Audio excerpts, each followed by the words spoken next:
हाँ जी फ्रेंड्स, क्या हालचाल। Welcome with Kritika Sao.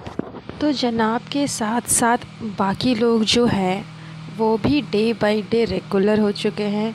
Day by day उनके अंदर भी थोड़ी सी पावरनेस आ गई है, थोड़ी सी एनर्जी आ गई है। इस वजह से वो भी रेगुलर व्लॉग्स अपलोड करने लगे हैं। एंड आज तो फाइनली चबूतरा ने भी व्लॉग अपलोड किया। एंड उसके व्लॉग में भी आपको लोनावला के ट्रिप की जो जर्नी है, जो एक्साइटमेंट है, वो सब कुछ देखने को मिल ही गया। तो फ़िलहाल तो अभी तीनों के तीनों लगे पड़े हैं अपने अपने व्लॉग्स पे काम करने के ऊपर पे व्लॉग डालने के ऊपर में, क्योंकि मैंने कहा ना कि अच्छा खासा कंटेंट इनको हाथ लगा है। एंड जो जनाब है वो हमेशा से थोड़े से लाइमलाइट में रहने की कोशिश करते हैं। इस वजह से उन्होंने व्लॉग से हट करके समथिंग इंटरेस्टिंग, समथिंग न्यू करने की कोशिश की है, जो कि थी कि रील बनाने की कोशिश की है।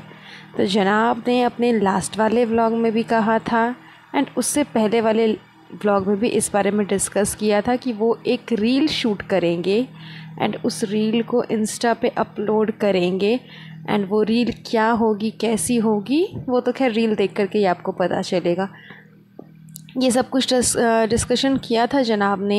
एंड फिर जब रील शूट हुआ, शूट हो जाने के बाद जब इंस्टा पे आया तो इतना जिस तरह से सस्पेंस क्रिएट किया था जनाब ने रील को ले करके, वैसा up to the mark reel बिल्कुल भी नहीं बना था। ये चीज़ साफ दिखाई दे रही थी उस रील में कि जितने भी पर्सन, जितने भी लोग उस रील में हैं, जितने गए हैं वो सब ही उस रील में इंक्लूड थे।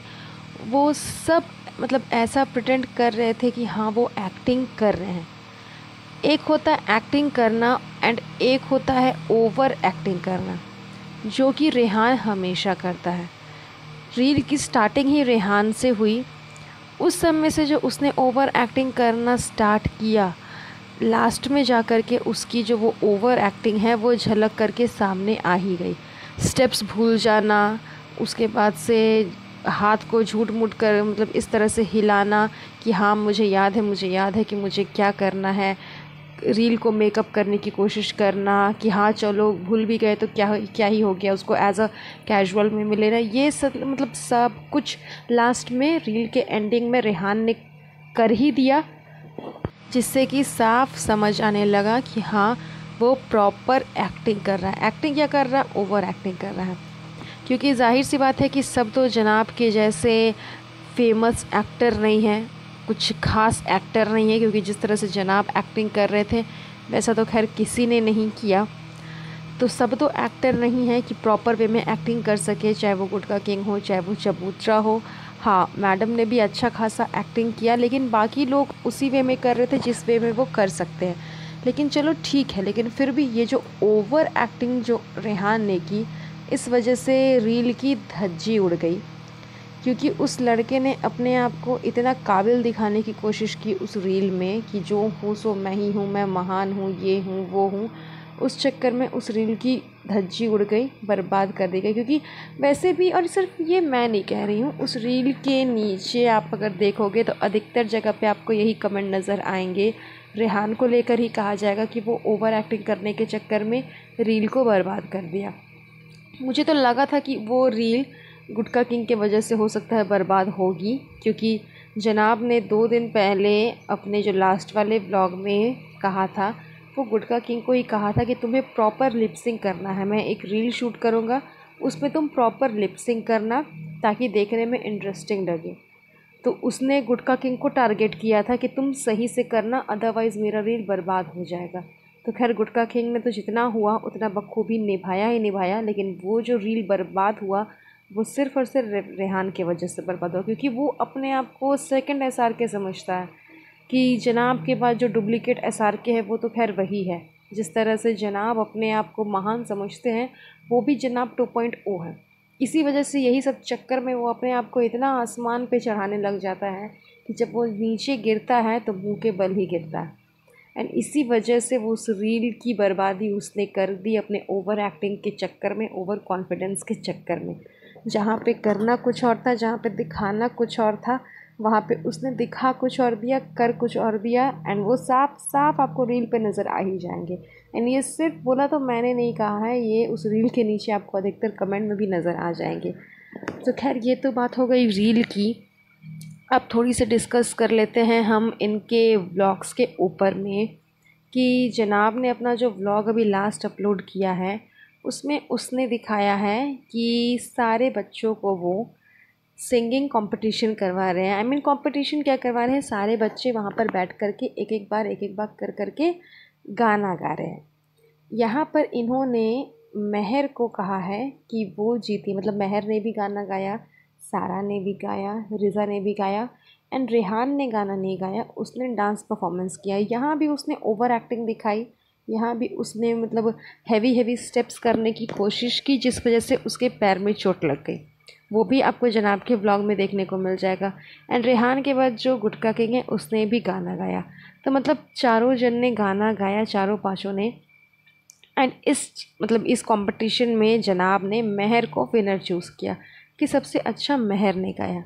तो महर को विनर चूज़ करने के पीछे का भी इनका मोटिव है, बिकॉज़ महर को लेकर के अभी लास्ट काफ़ी बातें हो चुकी है, काफ़ी बातें सामने आ चुकी है। इसलिए अब महर को टारगेट किया जा रहा है, महर की तरफ अपना कंसोल दिखाया जा रहा है कि हमें महर से बहुत प्यार है, हम महर को बहुत पसंद करते हैं। आप देखोगे इनके ब्लॉग में ये हमेशा महर से पूछ रहे, खाना खाया, जो बना क्या खाना है, कैसा लगा, ये वो हेन तेन। मतलब पिछले व्लॉग में भी जनाब ने महर से पूछा था खाने के बारे में, इस समय भी वो पास्ता खा रही थी तो वो दिखाया जनाब ने जूम कर करके कि हम महर का टेक केयर करते हैं, हम उसके पीछे ध्यान देते हैं, हम उसे अलग नहीं समझते सबसे। एंड अभी महर को जिता करके, मतलब उसे विनर घोषित कर करके जनाब ने थोड़ा ज़्यादा ही ये दिखा दिया कि देखो हम महर से बहुत प्यार करते हैं। एंड उस विनर के बदले में उसे कुछ गिफ्ट भी मिलने वाला है, ये भी जनाब ने कहा कि महर अच्छा गाना गा चुकी है, इस वजह से उसे कुछ गिफ्ट हम देंगे, उसके लिए कुछ सरप्राइज़ है जो कि उसे नेक्स्ट डे पता चलेगा। तो ये सारी नौटंकी सिर्फ इसीलिए ताकि लोगों को लगे कि हाँ महर के साथ में कोई नाइंसाफ़ी नहीं हो रही, महर के साथ में कोई प्रॉब्लम नहीं हो रहा, महर को ये लोग दूसरे से कम नहीं आंक रहे हैं। मतलब जितना प्यार रिज़ा रेहान को करते हैं, जो कुछ भी रिज़ा रेहान के लिए करते हैं वही कुछ महर और सारा के लिए भी करते हैं। क्योंकि लास्ट डे जब उस चबूतरा ने अपना व्लॉग डाला तो उसमें महर को लेकर के क्या क्या बातें हुई वो तो सब जानते हैं। और उससे पहले भी महर को लेकर के काफ़ी बातें हो चुकी है। तो महर को फ़िलहाल अभी अच्छा खासा टारगेट बनाया गया है, कंटेंट बनाया गया है, इसलिए महर को एज अ कंटेंट सब यूज़ कर रहा है कि इन फ्यूचर हमें ट्रोलिंग का शिकार ना होना पड़ जाए महर को लेकर के। इसलिए पहले से ही वो रामबाण जो होता है ना, वो तैयार कर लिया है जनाब ने कि हम महर को अपने साथ रखते हैं, सब कुछ करते हैं, सब फैसिलिटीज़ देते हैं, उसे किसी तरह की कोई तकलीफ़ नहीं होती है। तो यही सारी नौटंकियाँ जनाब ने अपने व्लॉग में दिखाई है। खैर मैंने अभी मैडम का व्लॉग तो देखा नहीं, तो मैडम के व्लॉग में तो खैर अलग ही नौटंकी देखने को मिलेगी। तो बहुत जल्द उसके ऊपर भी हम एक पॉडकास्ट ज़रूर बनाएंगे। तब तक आप आज के पॉडकास्ट को एंजॉय करिए। एंड बस मैं पॉडकास्ट यहीं पर एंड करती हूँ। बहुत जल्द मिलूँगी आप लोगों से नए पॉडकास्ट पे। सो गाइज़, आपको आज का ये पॉडकास्ट कैसा लगा प्लीज़ मुझे कमेंट करके ज़रूर बताइएगा। एंड साथ ही साथ चैनल को सब्सक्राइब ज़रूर कर दीजिएगा। तब तक के लिए अपना ध्यान रखिएगा। Have a nice day, bye bye.